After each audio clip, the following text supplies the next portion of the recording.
Welcome to the only daily podcast focusing on compliance news of the day. Each morning, start your day with a cup of coffee and Tom Fox, the voice of compliance, to hear about 4 of the top compliance, corruption, or leadership stories you will need to start your day. The Daily Compliance News is a production of the Compliance Podcast Network.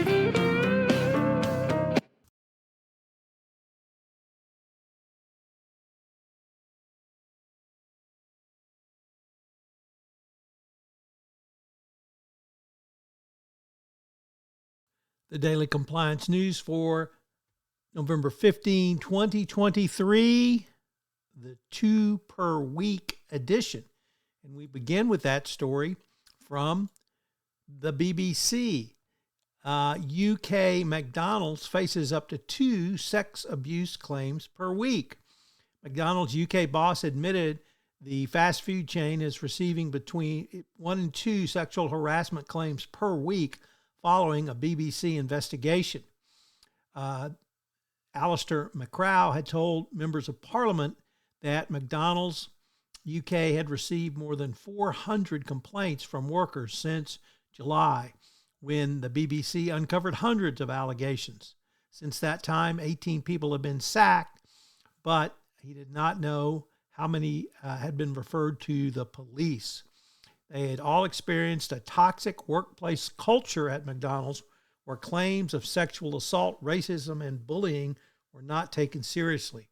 When you pair that with what happened in McDonald's in the United States, you see there's some real problems here.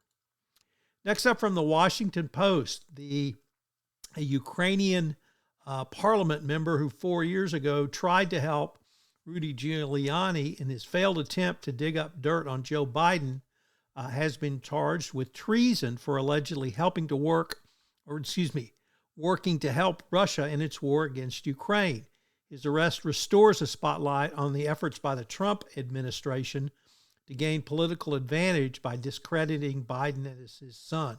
Of course, nothing ever came of this, so I guess corrupt government officials hang out with other corrupt government officials. Our next story comes to us from the Financial Times, which asks if Barclays can move beyond scandal and stagnation.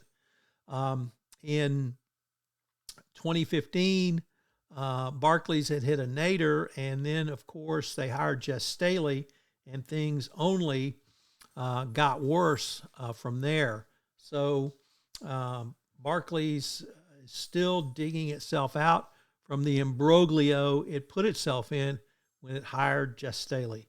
You really should do some background on these CEOs. And our final story today comes to us from Reuters, which reports that the U.S. has dropped its antitrust case over healthcare hiring agreements. It asked a judge to dismiss the government's prosecution, accusing the United Health Group of unlawfully restricting employee mobility, marking a new setback in the government's push to criminalize anti-competitive hiring agreements and non-competes. The Daily Compliance News is a production of the Compliance Podcast Network and a proud member of C-Suite Radio. Thanks so much for listening. I hope you'll join me again tomorrow.